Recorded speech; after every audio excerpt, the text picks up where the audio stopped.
The thing about confidence is that I almost never feel confident before doing something hard. I usually feel it after. I notice this with busking. You can stand there with a guitar, people walking past, trams going by, strangers looking at you, and there is this tiny moment where your brain goes, you still can pack up and leave. And then you play the first chord. Then the first chord changes everything. Not because the fear disappears, but because you're moved from imagining the situation to actually being inside it. And I think confidence works a lot like harmony. In music theory, tension isn't a mistake. A dominant seventh chord almost feels unfinished because it wants to resolve. The tension is what makes the resolution satisfying. Imagine if every song was just the tonic chord. C major, C major, C major. 4 minutes. Technically safe, also incredibly boring. Great music needs tension, and I'm starting to think a good life does too. The mistake I've made before is assuming confidence means getting rid of tension. Maybe confidence is actually learning that you can stay inside the tension long enough to find the resolution. You meet someone new, tension. You perform somewhere unfamiliar, tension. You send your work to someone, tension. You start something you might fail at, tension. And every time you survive one of those moments, your brain gets another piece of evidence. I can do this. That's much more useful than standing in front of a mirror saying I am confident. Because confidence without evidence is just a sentence. Confidence without evidence becomes identity. And that connects with something I've been learning from these business podcasts. The people around you change the internal thermostat.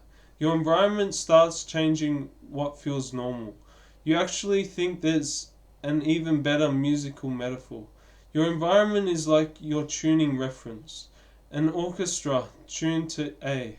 If your reference pitch is wrong, everyone can be playing beautifully and the whole thing can still be out. People are like that. If everyone around you thinks trying something ambitious is embarrassing, eventually caution starts sounding in tune. If anyone around you is learning, creating, showing up, meeting people and actually following through, suddenly effort feels normal. That doesn't mean blindly copying ambitious people. Some people can be incredibly driven in completely the wrong direction. But it does mean asking, what am I tuning myself to? Because your standards are being calibrated whether you realize it or not. I've seen this in music too. You can practice alone and think, I'm actually sounding pretty good. Then you can play with someone really strong. Suddenly your timing feels loose, your transition feels slow, your dynamics are flat. Your voice isn't sitting where you thought it was. That can feel uncomfortable, but it's useful discomfort. A stronger musician doesn't necessarily make you worse. They reveal where better is. And I think confidence grows fastest when you stop protecting yourself from that information. There was another idea in these notes that I really liked. 5 swings every day. The image is someone chopping down a tree. You don't necessarily need one heroic swing. You need enough good swings. That sounds simple, but I think it explains why I've sometimes confused intensity with progress. I can have one massive day, create a ridiculous amount of content, write music, send messages, work on business. I learn something, meet people, train myself, get good at running, get good at swimming. And at the end, I'm exhausted and thinking that was productive, but was it repeatable? That's the question. So once you automate your system and understand what works, understand your limits as well, because music doesn't really care about your heroic day. Rhythm is built on pulse. 1, 2, 3, 4. 1, 2, 3, 4. The power comes from repetition. If the drummer plays one unbelievable fill and then disappears for the rest of the song, you don't have a groove. You have an incident. And that's how I'm starting to think about discipline.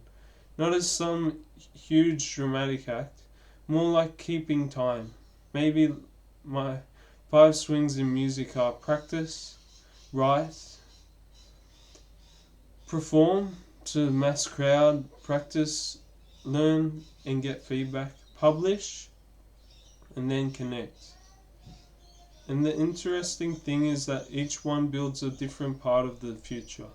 Practicing builds skill, writing builds catalog, performing builds confidence, publishing builds distribution, connecting builds relationships. That's much more interesting than, say, work hard. Work hard at what? That question has become really important to me. Because you can work incredibly hard and still build the wrong thing.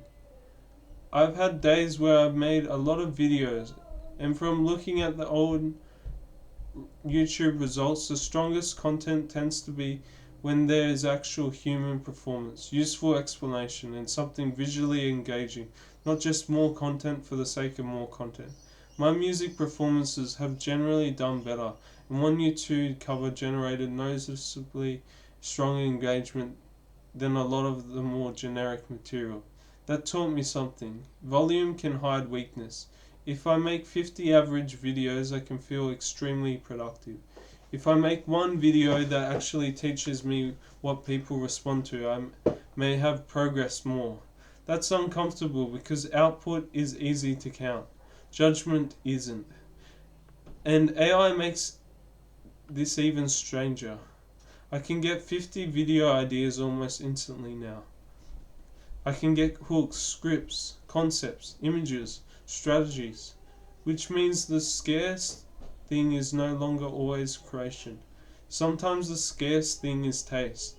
It's knowing what to leave out. Again, music theory gets this right. A great chord doesn't contain all 12 notes. A great solo doesn't play every note you know. A great arrangement creates space. That's confidence in not playing. There's confidence in saying that idea is good, but it doesn't belong here. And I think that kind of confidence is harder than hype. Because hype says do more. Judgment says choose better. That also applies to people. One of the strongest themes in the podcast is learning to relate to people, working through partnerships and not trying to build everything alone. Music again. If 4 musicians all try to be the lead instrument, you don't get power, you get clutter. Good harmony requires listening. Counterpoint works because different voices have independence, but they still respond to each other. And that's teamwork. Not everybody becoming identical, not everyone trying to dominate. Different people bringing different strengths without destroying the whole arrangement. I've learnt a lot of my confidence from a simple meeting with people. Busking, church, creative work, business conversations, talking to strangers, talking to a whole lot of people, creating events. Some conversations go brilliantly. Some go nowhere. Some people reply, like it's on LinkedIn, to a job. Some don't. And I used to think confidence mean getting better outcomes every time. Now I think confidence might be becoming less controlled by each individual outcome. That's a big difference. If one person's saying is no destroys your confidence, they had way too much power over it. But if rejection becomes information, you can ask better questions. Was my approach wrong? Was the timing wrong? Did I communicate badly? Was it simply not a fit? Do I need to improve? That's a much healthier feedback loop than no equals I'm bad. And this is where don't quit becomes more intelligent. Don't quit doesn't mean repeatedly a bad strategy forever. A musician who keeps playing the wrong notes for 10 years is very persistent. They're still playing the wrong note. Persistence needs listening, action, feedback, adjustment, action again. that's basically practice. When you keep learning from yourself and keep learning that there's another way forward, there's a better way to do things. And that's the other thing I'm learning about confidence. Sometimes we wait to feel like the best version of ourselves before we act. But I don't think the best version of you is that permanent emotional state. I think it's closer to improvisation. When you improvise, you don't know every note you're about to play. You know the key, you know the changes, you know the instrument. Then you respond. That's confidence. Not knowing exactly what happens next, knowing you can respond when it does. And maybe that's why self-education matters so much. You're building vocabulary. Musicians practice scales so that when the movement arrives, their fingers have somewhere to go. People's skills are similar. Business skills are similar. Faith is similar. Creative judgment is similar. You study. You practice. You try really hard at something and you make mistakes.